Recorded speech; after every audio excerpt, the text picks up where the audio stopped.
Margaret did not just want to strip Lila of her right to be a mother, she wanted to completely erase her self-respect right before the baby was born. But before the cold steel of police handcuffs could touch the wrists of that toxic woman, a countersuit file from Atlanta's top law firm was delivered straight to the Carter home.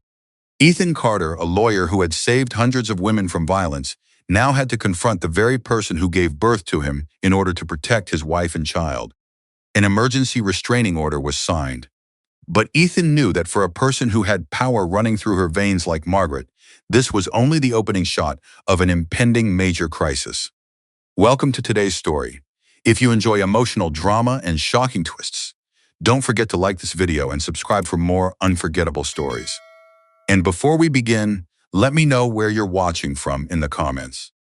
Just hours after leaving her son's house with her expensive handbag, Margaret did not back down. She immediately activated a far more ruthless legal trap. The silence inside the living room felt heavy and suffocating. Lila sat on the edge of the couch, her hands shaking as she wrapped a dry wool blanket around her shivering frame. Her maternity dress was still dark and soaked from the ice water Margaret had thrown directly into her face. Ethan knelt right in front of her, his hands gripping hers tightly to steady the tremor in her fingers. Every instinct in his body as a family lawyer told him that time was running out. Margaret had already opened a case file with Child Protective Services, and those false reports were a strategic move to build a premeditated paper trail. In the eyes of the system, a pattern of instability was being manufactured piece by piece. Ethan looked at Dana Whitmore, the CPS caseworker, who was still standing near the entryway. Dana was reviewing the raw security camera footage that Ethan had just pulled up on his laptop. The screen showed the complete, unedited truth. Margaret standing over a kneeling, defenseless, pregnant wife abuse victim, filming her while demanding her absolute submission. Dana shut her clipboard with a sharp click that echoed through the quiet room. Her expression had completely hardened. She looked at Ethan and then at Lila, stating firmly that this was no longer a case of an unstable mother-in-law trying to protect a grandchild. It was a severe domestic abuse and coercive control. Dana advised Ethan to file for an emergency restraining order immediately to keep Margaret away from their home. Ethan nodded, his jaw clenched so tight his muscles ached. He knew the legal system inside and out. He spent years navigating these exact family court procedures.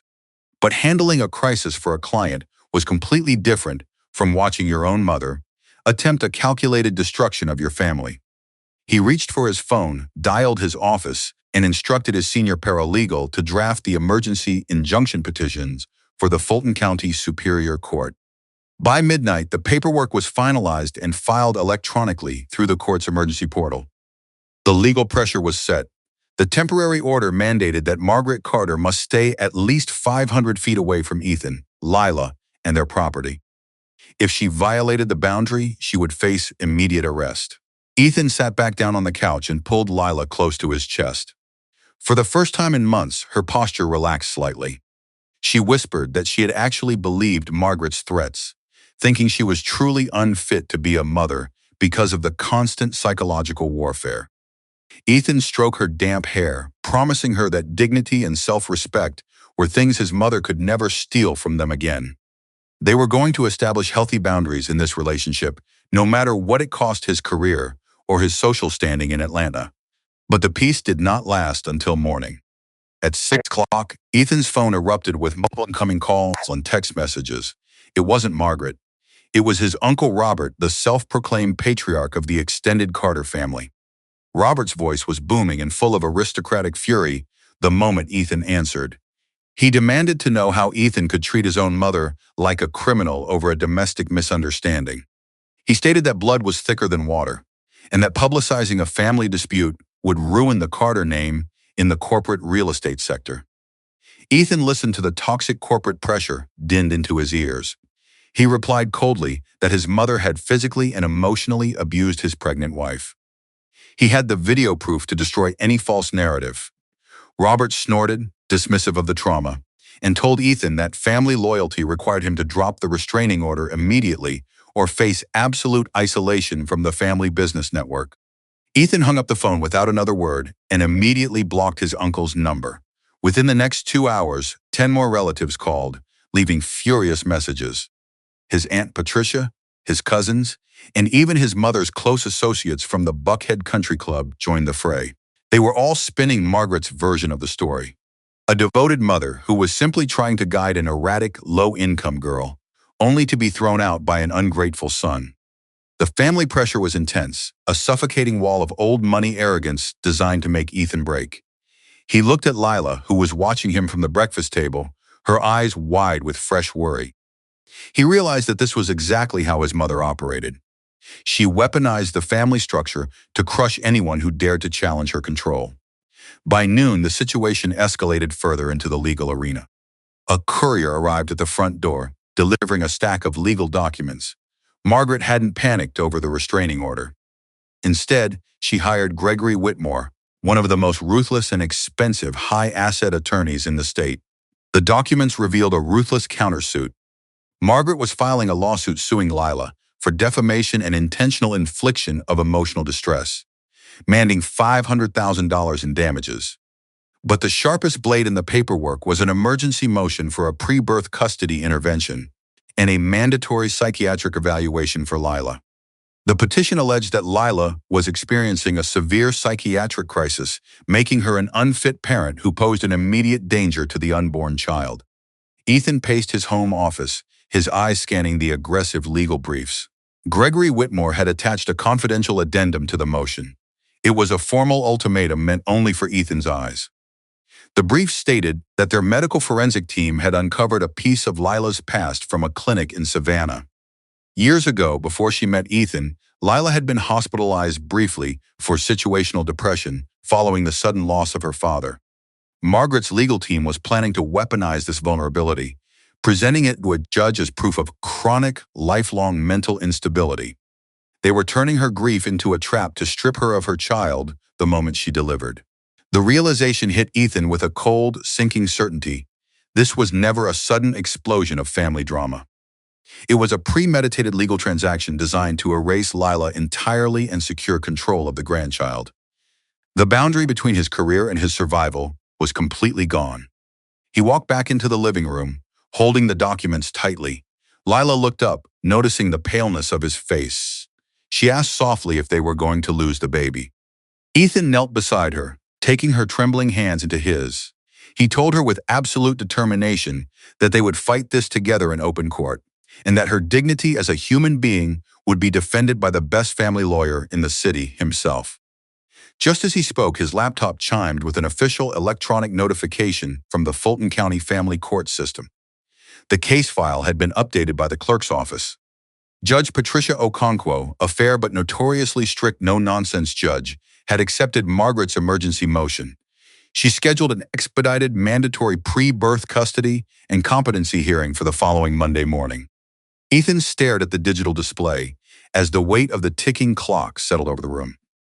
The date of the high-stakes hearing was set exactly on the week Lila would reach her 36th week of pregnancy, a phase where any sudden intense stress could push her into dangerous early labor. The modern skyline of Atlanta offered no comfort to Lila as she sat by the living room window, her fingers tightly clutching her phone. The screen kept lighting up with notification after notification, a relentless barrage of anonymous vitriol that made her chest tighten with every breath. Rumors were spreading like wildfire across local society blogs and neighborhood message boards, painting a grotesque caricature of her life. They called her a calculating gold digger from Southwest Atlanta who had manipulated her way into a prestigious family. They claimed she was using her pregnancy as a weapon to tear a devoted mother away from her successful son. The humiliation was highly coordinated, designed to strip away her dignity before she ever set foot inside a family courtroom. Lila felt a wave of suffocating isolation wash over her. She was an outsider being pulled apart by a circle of old money that she could neither understand nor fight. Ethan watched his wife shrink further into the couch, his heart heavy with a mixture of rage and profound empathy. As a protective husband, he knew that this smear campaign was not just random internet gossip. It was a deliberate war of perception orchestrated by his toxic mother-in-law, Margaret. Ethan stepped over, gently taking the phone from Lila's trembling hands and turning it face down on the table. He reminded her softly that her value did not depend on the lies of an arrogant social circle. He promised her that his responsibility as her husband was to be her shield, and he would not let his family destroy her self-respect. But even as he spoke, Ethan could feel the tightening pressure around his own professional life. A calculated, suffocating chokehold that was getting tighter by the hour. That afternoon, the phone calls moved from personal insults to corporate pressure. Ethan received a formal email from his senior pet partner at the law firm, indicating that two of their largest corporate real estate clients had suddenly pulled their retainers. No explanation was given, but the timing was undeniable. Margaret was using her deep ties within the Atlanta business elite to choke Ethan's cash flow, forcing him to choose between his financial survival and his marriage. Later that evening, his cousin called to drop a casual warning. Margaret was currently hosting a private charity luncheon at her country club, performing the role of a heartbroken mother whose son was being held hostage by an unstable, opportunistic outsider. She was gathering character affidavits from prominent community figures and church leaders, systematically isolating Ethan and Lila from any social support before the custody hearing even began. By midnight, the emotional abuse took a physical toll on Lila's exhausted body. She stood up from the kitchen table, gasped sharply, and clutched her lower back as a wave of intense pain tightened across her heavy abdomen. Panic flared in her eyes as she whispered to Ethan that something was wrong, that the pressure was too heavy, and the contractions were starting. Ethan did not hesitate.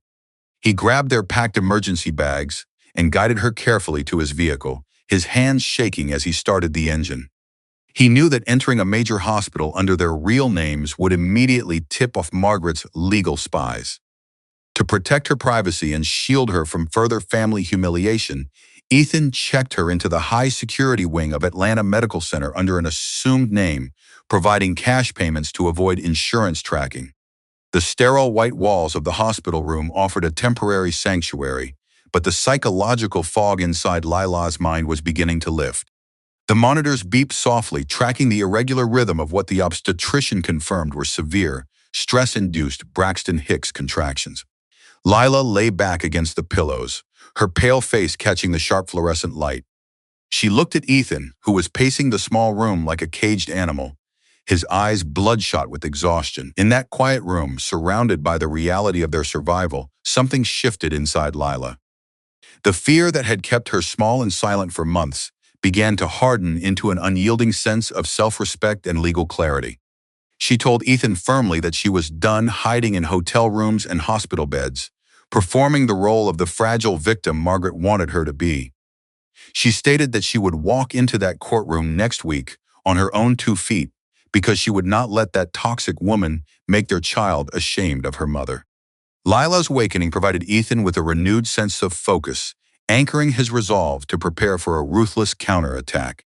He opened his laptop, determined to dissect the financial structures Margaret was using to bankroll this massive smear campaign.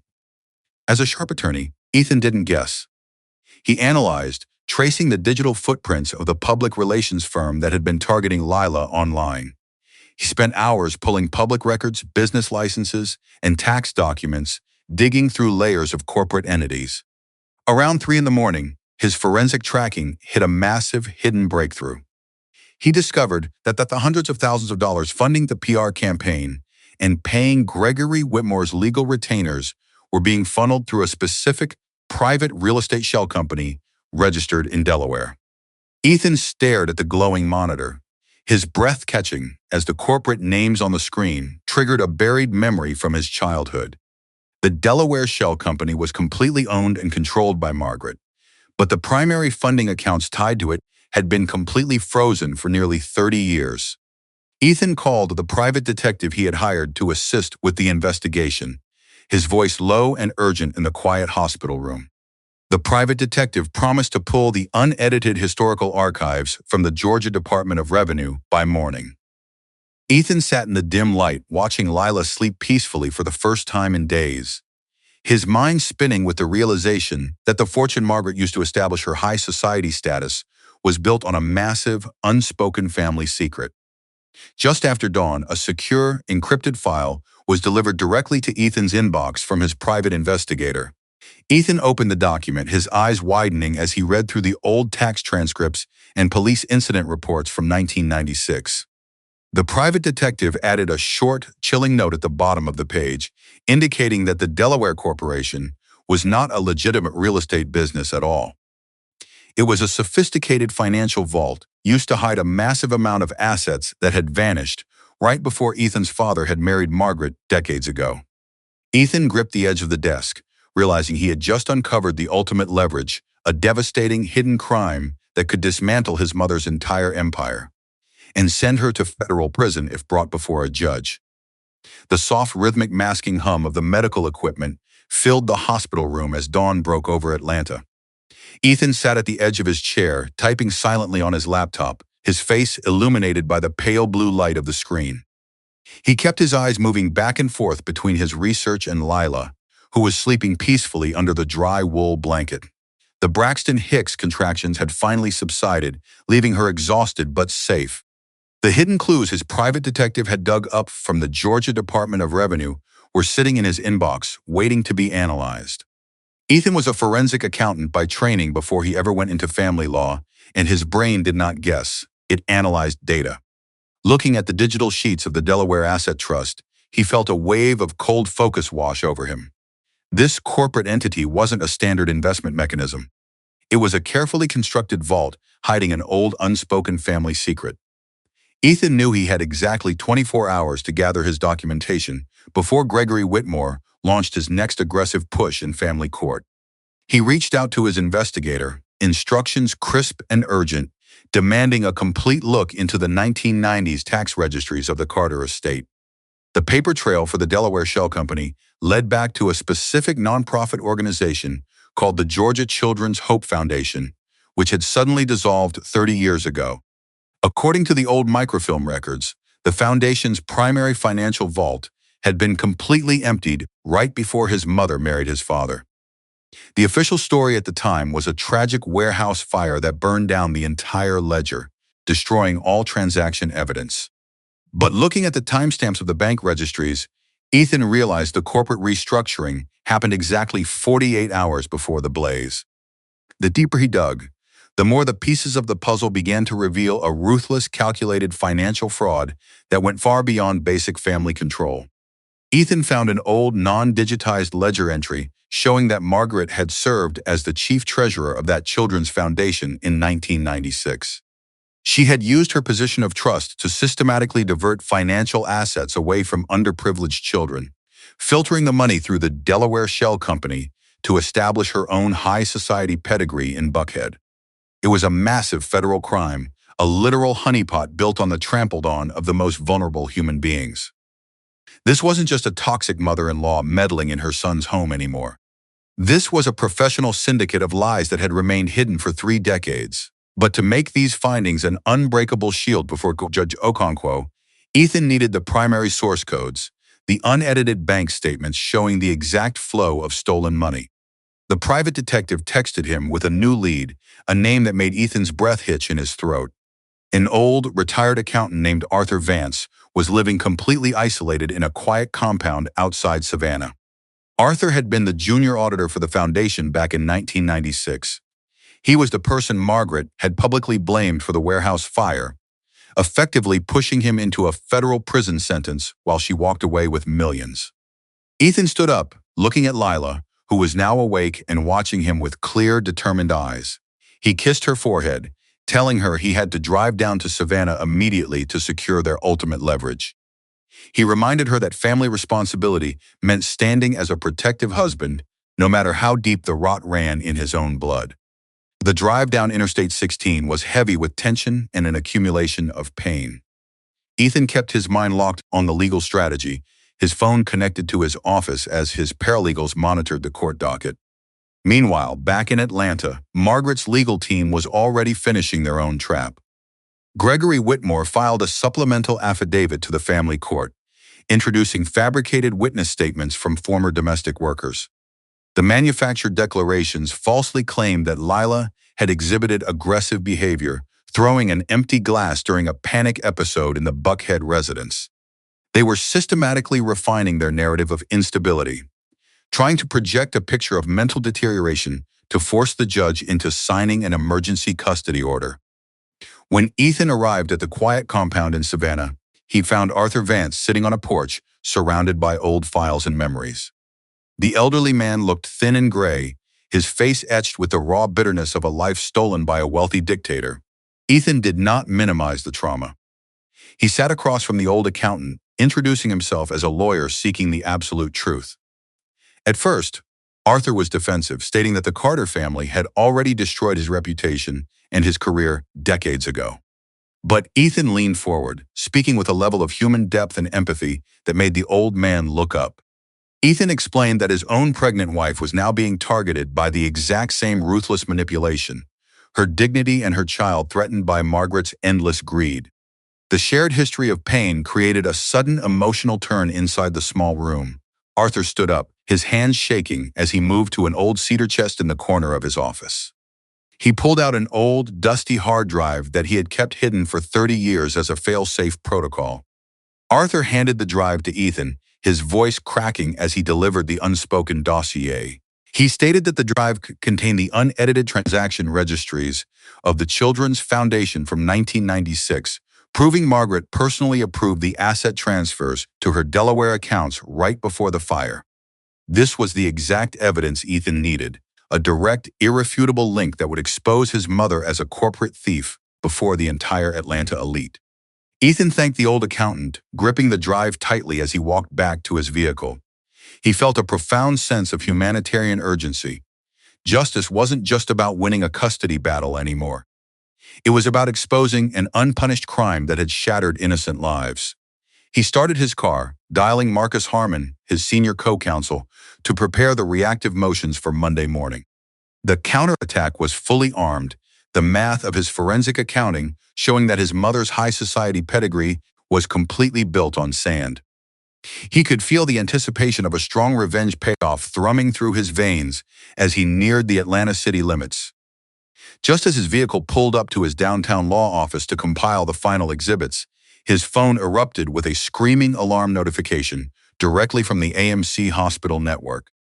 Ethan's heart punched against his ribs as he answered the call, his breathing freezing in his throat. The senior obstetrician's voice came through the speaker, urgent and loud above the background noise of medical monitors. The doctor informed Ethan that Lila's blood pressure had spiked dangerously due to the stress of the ongoing legal filings, triggering active premature labor. Her water had just broken, and the medical team was rushing her into the emergency delivery room immediately. Ethan stared at the dusty hard drive in his hand, the ultimate leverage suddenly weighing a ton as the stakes shifted from a courtroom timeline to a desperate race for his family's survival. The tires of Ethan's car screeched against the concrete of the hospital parking garage as he threw the vehicle into park. His hands were shaking so violently he could barely pull the key from the ignition. He grabbed the dusty hard drive containing Arthur Vance's unedited ledger and sprinted toward the glass doors of the Atlanta Medical Center.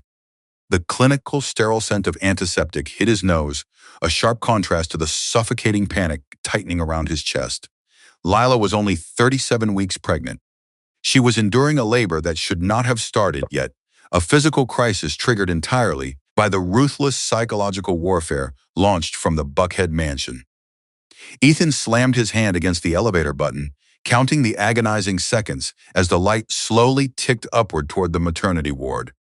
He was an expert family attorney who had spent years counseling clients on the importance of relationship boundaries and protecting their families.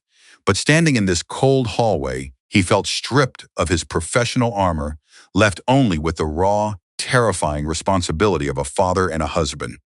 When Ethan reached the 4th floor, the double doors of the labor and delivery unit opened to an immediate scene of high tension and chaos. Lila lay on a mobile hospital bed, her face pale and shining with cold sweat as she groaned through another intense, prolonged contraction. 2 labor nurses were moving frantically around her, adjusting the intravenous lines and monitoring the soft, jagged beep of the fetal heart rate monitor. The obstetrician, a serious woman with exhaustion lined under her eyes, looked up at Ethan and stated bluntly that the stress from the endless legal filings had caused Lila's blood pressure to spike to a dangerous level, inducing early labor. Ethan rushed to Lila's side, throwing his weight into gripping her hand, whispering that he was there, that he had found the evidence, and that they were going to get through this together. Lila looked at him through tear-rimmed eyes, her voice a weak, desperate whisper as she squeezed his hand back, telling him she was terrified for their child. Suddenly, the elevator doors at the end of the hallway slid open with a loud mechanical chime, and the atmosphere in the maternity ward turned completely hostile. Margaret walked out of the elevator, her silver hair styled in flawless waves, wearing an elegant cream suit, and clutching her designer leather purse like a shield. She was not alone. Behind her stood Gregory Whitmore, her high-asset corporate attorney, accompanied by two uniformed Fulton County Sheriff's deputies. Margaret's face carried an expression of cold, calculated triumph as she stepped authoritatively past the nursing station. She did not look like a worried grandmother coming to welcome a new life. She looked like an aggressive predator coming to execute a business transaction. She marched directly toward Lila's room, her designer heels clicking sharply against the polished linoleum floor, cutting through the quiet rhythm of the medical ward. Gregory Whitmore stepped forward, raising his voice smoothly to command the room as he pulled a folded document from his leather briefcase. He announced to the medical staff that they were presenting an emergency, court-ordered mandate for immediate pre-birth custody interventions and a mandatory psychiatric evaluation for the patient. The document carried a judge's temporary signature, alleging that Lila Carter was suffering from severe psychiatric deterioration and was a danger to herself and the unborn child. Margaret stood behind her attorney, her cold eyes locked onto Lila's pale, trimming face. She spoke with a terrifying sort of maternal pity, telling the nurses that the erratic girl from Southwest Atlanta was completely unfit to care for a Carter heir, and demanded that the medical team prepare to hand the child over to her custody the exact second the umbilical cord was severed. The casual cruelty of his mother's words sent a wave of hot, righteous rage through Ethan's veins, but his deep training as a family lawyer held him back from hitting a breaking point.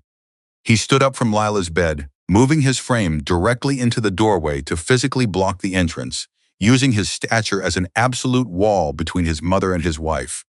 Ethan drew his phone from his pocket, turning on the camera app to record the entire confrontation, his voice lowering to a deadly, measured whisper. He told Gregory Whitmore and the deputies that they were standing in a high-security medical facility, small wing primary care zone under an active, signed temporary restraining order from Fulton County. He stated that his mother was currently violating a legal boundaries injunction by being within 500 feet of his wife, and that any attempt to enforce a fraudulent civil order under duress would constitute a severe violation of real procedural laws. The hospital's chief of security, an older man with sharp eyes who had been summoned by the nursing station, walked into the corridor, followed by 3 hospital guards. He took the documents from Gregory Whitmore's hands, reviewing the text under the bright fluorescent lighting of the hallway. Ethan pointed to the addendum on his laptop, showing the security chief that the manufactured affidavits Margaret had used to secure the emergency motion were based on cuts and cut-out video footage that did not match the full reality of the original security tapes. Ethan stated with clear legal precision that Margaret's attorney had committed a class of perjury by intentional providing false representations to a judge. The security chief's brow furrowed into a thin line as he examined the discrepancies, his expression shifting from clinical neutral to deep suspicion as he looked at Margaret's team. The sergeant realized that the emergency pre-birth custody order carried serious procedural defects and that enforcing it against a patient in active dangerous labor could lead to permanent cognitive decline or fatal complications for both mother and child. He looked at Gregory Whitmore, stating coldly that the hospital was invoking its right to protect patient human dignity, and ordered the deputies to escort Margaret and her attorney back to the elevator lobby immediately to avoid a full-scale elements of assault charge. Margaret's composure began to show its first massive cracks of rage as the guard stepped closer. She slammed her purse against her thigh, screaming at Ethan over her shoulder that he was throwing away his career and his aristocratic family inheritance over a worthless outsider. But Ethan did not blink. He kept his phone recording every word of her outburst until the elevator doors shut, erasing her toxic presence from the corridor. Ethan returned to Lila's side, his body wet with sweat as he collapsed back into the bedside chair, his forensic brain already calculating their final presentation before Judge Okonquo on Monday morning. Lila was breathing heavily through another contraction, her knuckles white as she gripped the hospital rails. She looked at him with an awakening of profound pride, her voice raspy but steady as she told Ethan that she had never seen him stand so unshakable against the person who had controlled his entire life. She whispered that the fear had completely left her mind, because she finally understood that their small family boundaries were built on respect and truth, things that old money could never buy or break. Ethan kissed her sweaty forehead, telling her that his first responsibility was to be the protective shield for his wife and children, and that the trap his mother built for them was about to become her own prison. Hour after hour passed in a blur of medical urgency and soft beeping monitors as the night wore on. Ethan stayed anchored by Lila's bed, tracking every fluctuation in her blood pressure and holding the dusty drive containing Arthur Vance's documents tight against his chest. Outside the high windows of the AMC unit, the city lights of Atlanta glittered like distant promises under a dark winter sky. At exactly 4 in the morning, a high-pitched, screaming alarm erupted from the fetal monitor, and the room filled with the urgent commands of the medical team. The senior obstetrician advanced rapidly, snapping on fresh gloves, her tone flat and urgent as she told the nurses that Lila's blood pressure had reached a critical peak, and they could no longer delay the delivery. The babies were coming now, and they were going to have to induce a dangerous early labor to save Lila's life. The contractions hit Lila every 2 minutes now, an accumulation of physical pain and raw exhaustion that shook her entire body. Ethan threw his arms around her shoulders to hold her upright as she began to push with everything she had left, her face turning dark red under the clinical lights. The raw terror of what almost happened in this hospital room hung in the air like a knife, but the fight inside Lila was unbreakable. Ethan stared at the medical screen, his chest tight with a love so profound it felt like it might crack his ribs, his voice rhythmic as he counted the breaths with her, keeping her steady, keeping her focused. Suddenly, the obstetrician raised her hand for a final big push, and the sharp, reedy sound of a tiny baby crying erupted through the clinical room. Ethan felt real tears of joy and release pouring down his face as the nurses cleaned the small, wriggling baby girl and placed her directly onto Lila's heavy chest. Lila sobbed through her laughter, looking down at the perfect pink miracle she had just brought into the world against every law of malice and control. But as Ethan leaned down to touch his daughter's tiny hand, Gregory Whitmore's senior paralegal stepped into the back of the delivery room door, completely ignored by the medical team, and slipped a white envelope onto the counter. Ethan glanced up, his vision tunneling as he opened the paper, reading the single chilling line typed from Margaret's legal firm. "We will see both of you at the Fulton County Supreme Courthouse at exactly 9 o'clock tomorrow morning for the final custody trial, and we have just subpoenaed the original mental records to ensure the mother never walks out of that building a free woman." The heavy oak doors of the Fulton County Family Court closed with a dull thud that signaled the beginning of Lila's final battle. Inside, the courtroom smelled of polished wood, leather, and old books, a cold and clinical environment where human lives were routinely dismantled by legal technicalities. Lila sat at the respondent's table, her body still weak and exhausted from giving birth prematurely just days prior. Every small movement caused a sharp ache to ripple through her abdomen, but she refused to slouch. She pulled her black blazer tight around her shoulders, keeping her chin up and her gaze fixed firmly on the empty bench ahead. Beside her, Ethan was arranging high-stakes files on the mahogany table, his movements methodical and fast, driven by a sharp, protective focus.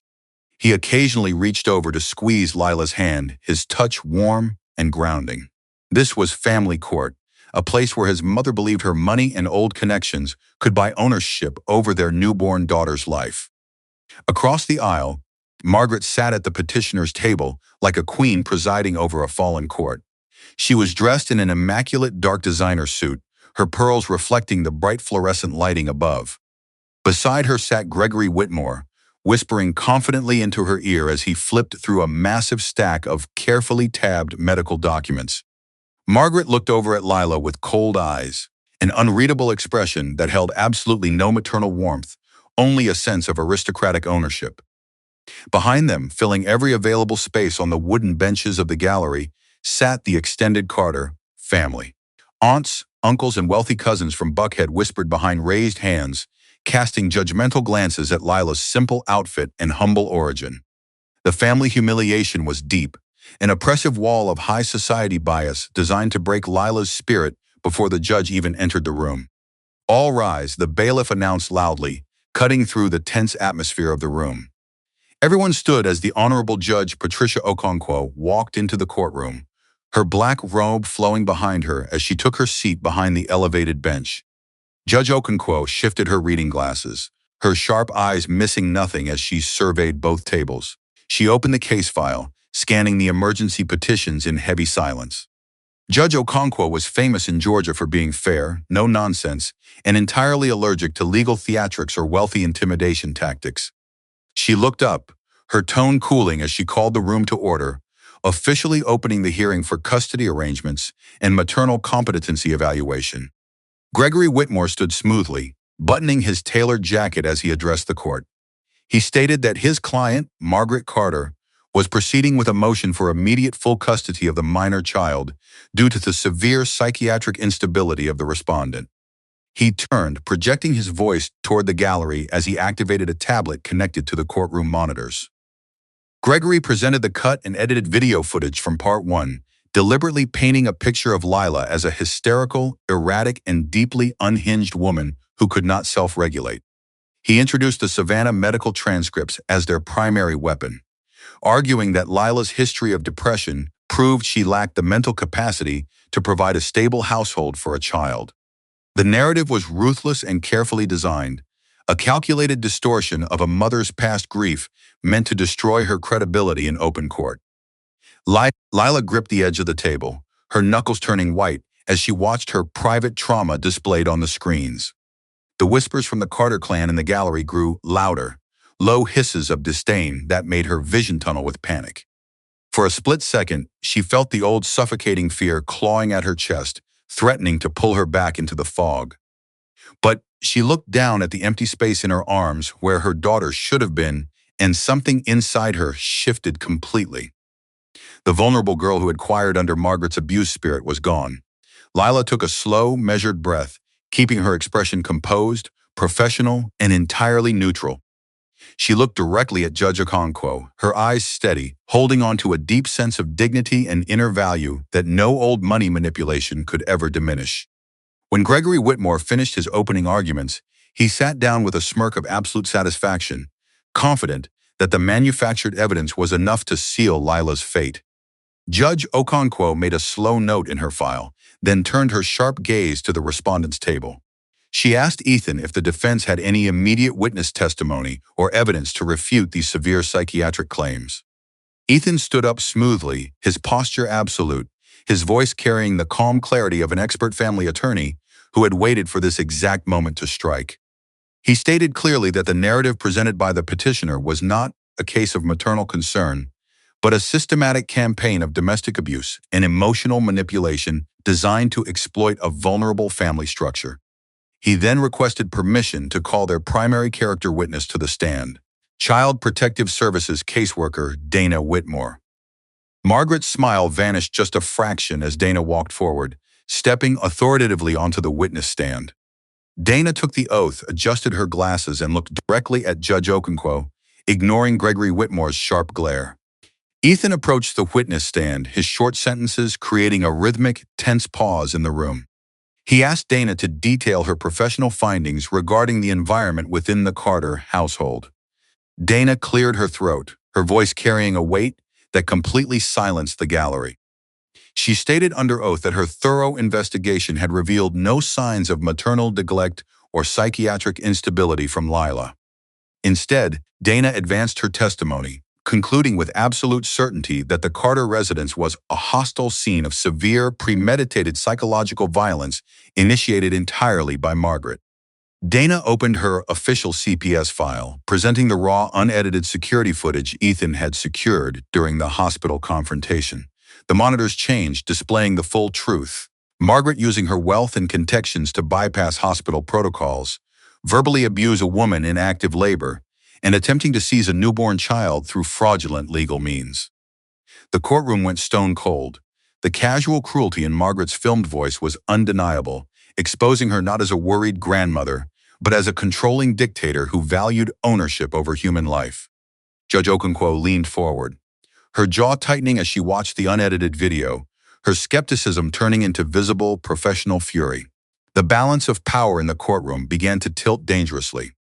The whispers in the gallery died out completely, replaced by an uncomfortable, heavy silence as Margaret's relatives realized the situation was moving out of their control.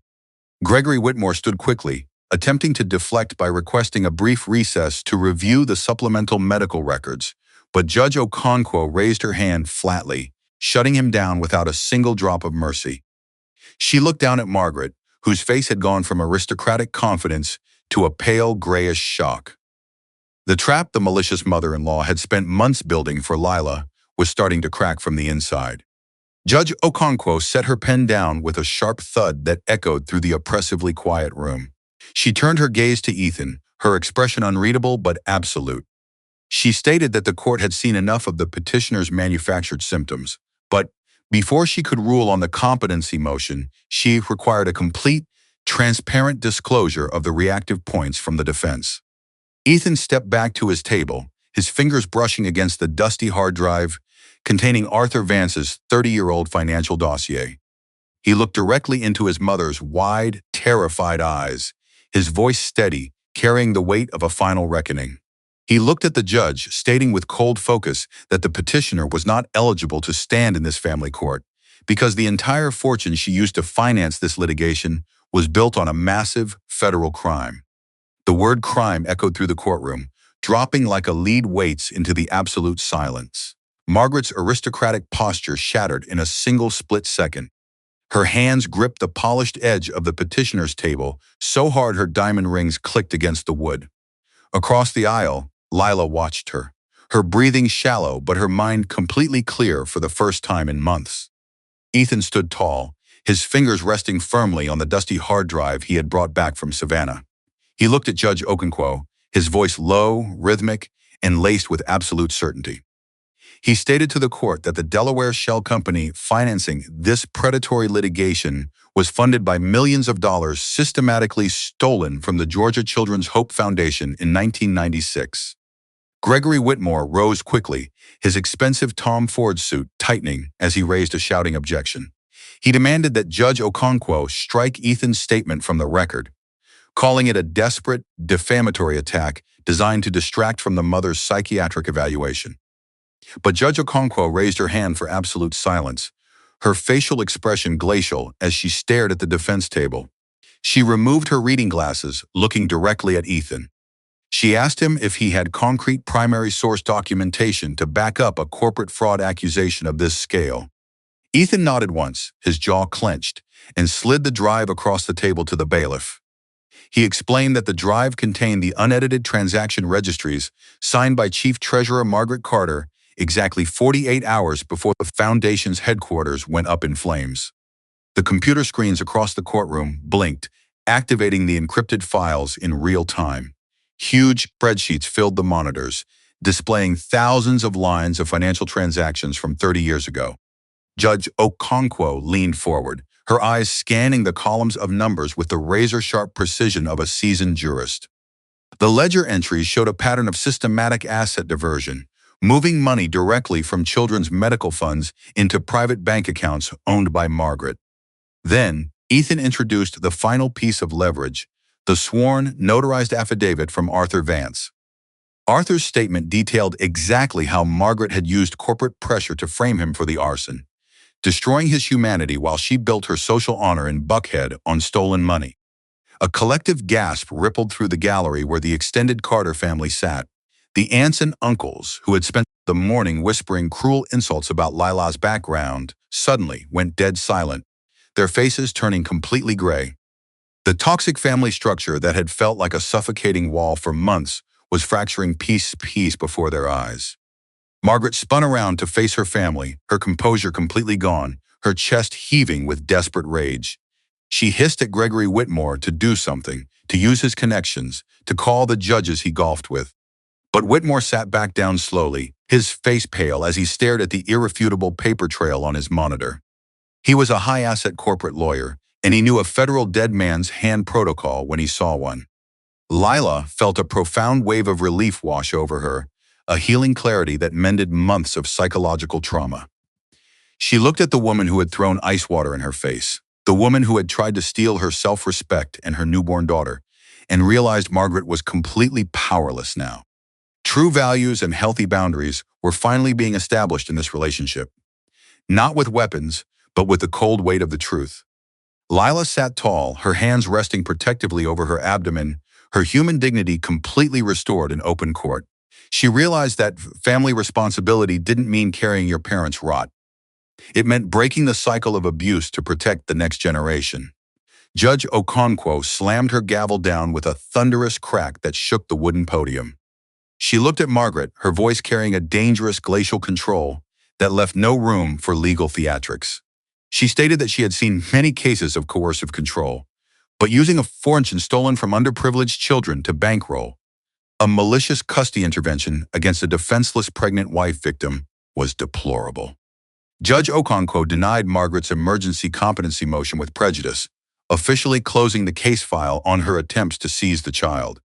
Furthermore, she announced that she was referring the entire financial dossier and Arthur Vance's affidavit directly to the FBI and the Internal Revenue Service for immediate criminal prosecution. Margaret stood up abruptly, trembling so violently her pearls shook against her neck. She looked at Ethan, her voice cracking into a jagged, desperate scream as she accused him of destroying his own blood, throwing his family lineage out like garbage for a low-income outsider. But Ethan met her gaze with steady, unforgiving eyes, his tone absolute. He replied that blood meant nothing when it was laced with cruelty and theft, and that his family identity belonged to his wife and daughter now. Two federal agents who had been stationed discreetly near the back row of the gallery by Detective Miller stepped forward through the double doors, handcuffs glinting under the lights. They approached the petitioner's table, instructing Margaret to step back and place her hands behind her frame. The visual details of Margaret being led away in handcuffs before her buckhead associates provided the ultimate revenge payoff for Lila.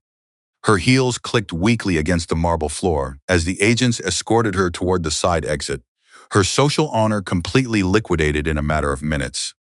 Gregory Whitmore was already packing his leather briefcase, refusing to look at his client as he dialed his office to manage the corporate damage control. The suffocating wall of old money arrogance had collapsed, leaving only a pathetic, greedy woman facing decades in a federal facility.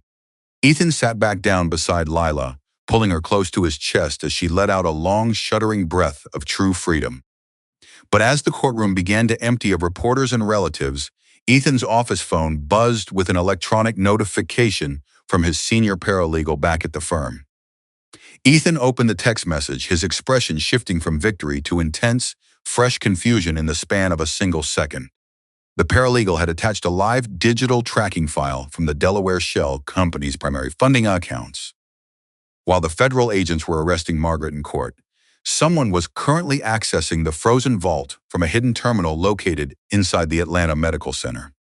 Millions of dollars were being systematically diverted into a cryptocurrency wallet registered under a name Ethan had never seen in any family registry. Ethan stared at the digital display, his blood running cold as he realized the syndicate had a second hidden architect who was still sitting right next to his newborn daughter's incubator. The glass partition inside the Fulton County Jail was cold, scratched, and smudged with a desperate fingerprint of countless people who had traded their souls for greed. Margaret sat behind it, wearing an orange jumpsuit that clashed violently with her remaining aristocratic pride. The diamonds and pearls were gone, stripped away by federal marshals weeks ago. Her silver hair was messy, unstyled, and her hands shook as she picked up the visitor phone. Across the glass, Ethan held the receiver to his ear, his expression calm and absolute. Margaret didn't beg for forgiveness. She used her last breath of control to demand that he hire a new appellate defense team. She screamed into the phone, her voice cracking as she stated that a Carter belonged in a Buckhead mansion, not facing 15 years in a federal prison facility. Ethan listened to the toxic familiar fury and felt absolutely nothing. He quietly hung up the receiver, walked out of the visitation room, and left his mother to face the true, unyielding receipts of her karma. The shadow of the final trial cleared from their lives within a month. The second hidden terminal at the hospital had not been accessed by an outside enemy, but by Gregory Whitmore's senior paralegal trying to secure his own escape funds before the FBI raided their law firm. Every stolen asset was tracked and seized, but Ethan and Lila made a final shocking choice that left the entire Atlanta elite completely speechless. They formally signed waivers refusing to inherit a single dollar of Margaret's tainted multi-million-dollar fortune. They sold the perfect hollow mansion in the city and used their own honest savings to purchase a small sunlit farmhouse in the quiet countryside outside of Savannah. It was a deliberate decision to heal, to establish healthy boundaries, and to ensure their new baby would never breathe the suffocating air of old money arrogance. The visual details of the small farm offered a deep, transformative growth after trauma.